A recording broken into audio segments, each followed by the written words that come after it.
Hola gente, soy su amigo Olea Gavio, y luego de un largo tiempo vuelvo, pero esta vez les traigo vídeos más responsables con lo mínimo de insultos. Bueno, como vídeo de regreso les traigo un creepypasta o historia de terror. Bueno, el creepypasta se trata sobre la muerte de Rui Torres, espero les gusta. Sin más preámbulos, comencemos. Yo trabajaba de camarógrafo en el programa de Art Attack en la época donde conducía Rui Torres y las grabaciones se hacían en Londres. Él era muy dedicado y le encantaba su trabajo, además se llevaba bien con todos en la producción. Siempre cuando se terminaba de grabar un episodio platicaba con él o hacíamos comentarios del programa, qué parte le gustaba más de programa, en fin, el tiempo volaba muy rápido en charlar. Se podría decir que yo era su mejor amigo, sin presumir mucho. Incluso me contaba sobre su familia, pues él tenía una hija recién nacida. Se le iluminaba la mirada cada vez que hablaba de ellas y fotos de ella tenía y me las mostraba, pero se sentía muy triste pues casi no sabía nada de ellas, las extrañaba muchísimo. Yo le decía que no tenía nada de qué preocuparse si él les enviaba cartas para hacerles saber que estaba bien. Aceptó mi propuesta y comenzó hoy mismo. Cada día le enviaba una carta a su esposa y esta le respondía, y también le enviaba fotos de su hija, que era lo que más quería en el mundo. ¿Cómo no apreciarlo, no lo creen? Un hijo es lo más maravilloso que el ser humano puede recibir.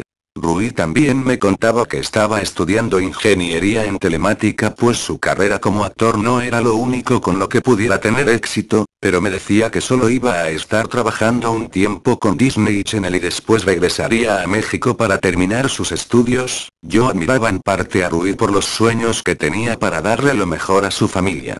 Él era muy feliz. Hasta que los problemas comenzaron.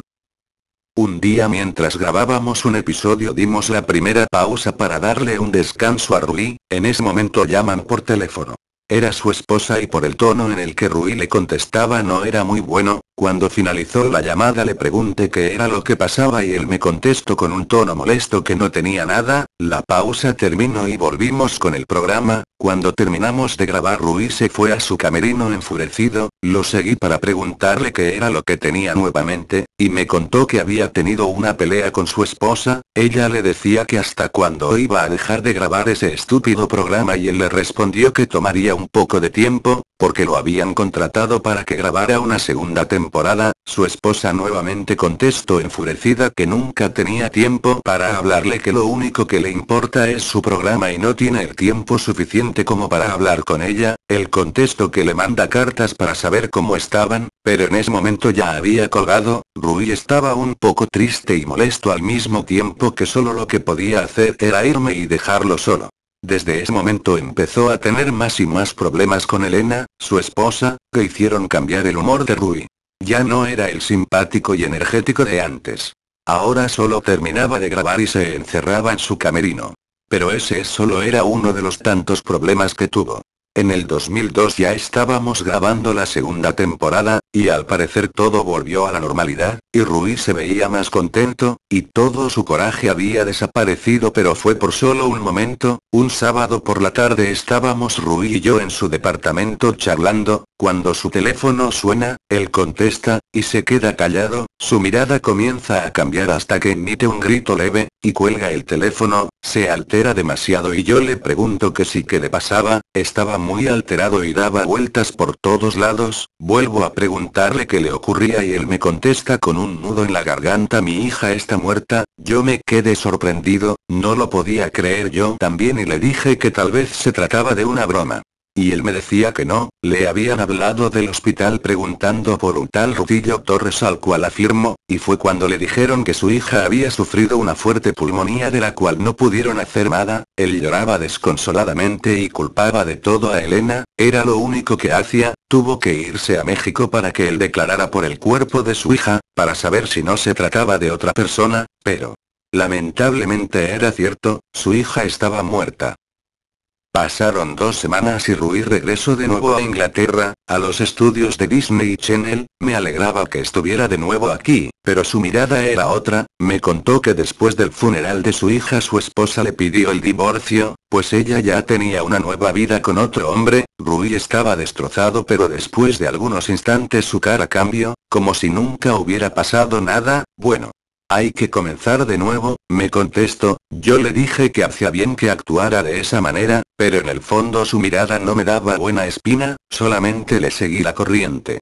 Desde ahí fue donde cambió completamente. Después de que se terminara de grabar un capítulo, Rui se iba a su camerino entusiasmado, como si tuviera algún plan o tramara algo. Lo seguí para saber qué es lo que hacía, pero siempre se encerraba. Solo lo que podía hacer era pegar mi oído a su puerta y escuchar. Oía que hablaba con alguien, murmuraba e incluso se reía de una forma macabra. Sentía un escalofrío que recorría mi espalda cuando lo oía, y así estuvo por meses mientras se grababa la segunda temporada. Todos en el estudio notaban su cambio. De hecho, llegó a agredir a los productores y a otros trabajadores, los amenazaba y les gritaba. Cuando la segunda temporada estaba por llegar a su fin, decidieron que Rui ya no podía trabajar más, por su conducta, que ya no tenía remedio. Ese mismo día lo llamaron y le dieron su carta de renuncia. Rui estaba tan molesto que se lanzó contra el productor, lo estaba ahorcando. Llamaron rápidamente a los guardias y lograron sacar a Rui. Él gritaba: acaban de perder lo único bueno de su canal, imbéciles. Gritó por todo el estudio hasta que no se escuchó ni una sola palabra más. Muchos trabajadores renunciaron por la conducta que Rui tenía, y los que quedaban temblaban del miedo y rezaban para que no les hiciera daño. Yo solamente guardaba la calma y trataba de no causarle muchos problemas. Nunca me imaginaría que perdería a un colega, aunque yo seguía trabajando ahí.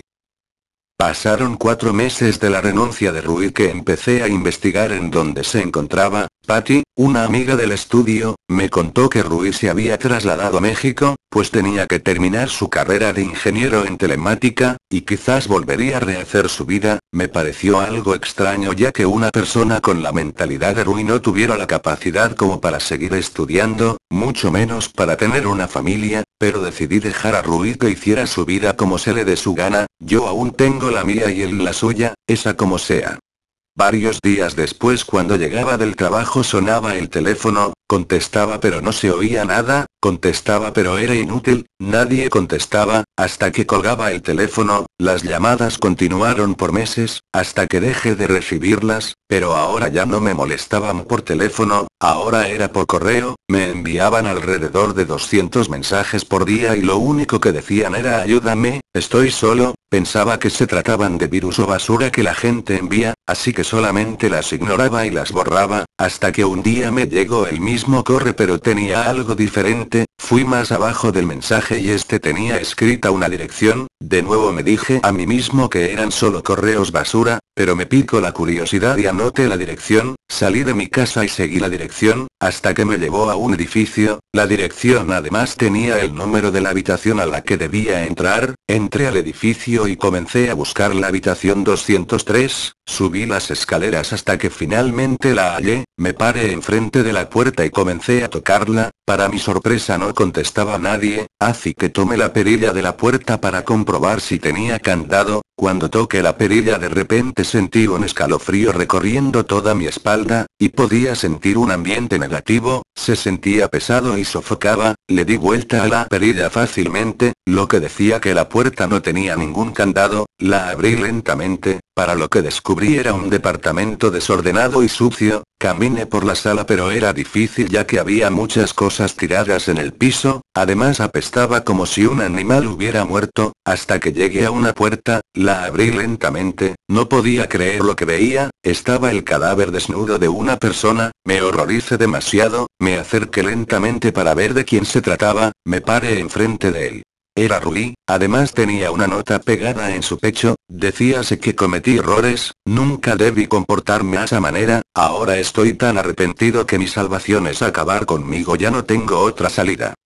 Miré su rostro por última vez, lloré desconsoladamente. Estaba a punto de retirarme de la habitación cuando volví a oler ese olor, pero era aún más penetrante y provenía del baño. Abrí la puerta y encontré los cadáveres desnudos de 2 jovencitas envueltas en una tina de sangre, estaban desmembradas. Salí pálido de la habitación cuando volví a toparme con más cuerpos, incluso me sentía sofocado. como si algo me impidiera salir de ahí. Traté de correr pero era difícil. Cuando llegué a la salida, salí corriendo. Para mi buena suerte no había nadie en el edificio. Bajé las escaleras rápidamente pero aún tenía en mi mente esos cuerpos. Incluso empecé a escuchar risas que me alteraban más hasta que desperté. Estaba en el hospital. El doctor estaba en mi habitación y le pregunté qué era lo que había pasado, a lo que respondió que un inquilino de un departamento lo trajo porque lo halló en las escaleras desangrándose, y que debía estar en la sala de cuidados intensivos para monitorear mi avance. Me quedé aliviado. El doctor me dejó para que descansara y cerró la puerta. En ese momento apareció una silueta de lo que podía ser Rui y me preguntó cómo me sentía, y yo le contesté que estaba bien, a lo cual le pregunté cómo estaba también, y respondió que más o menos, que aún no se acostumbraba.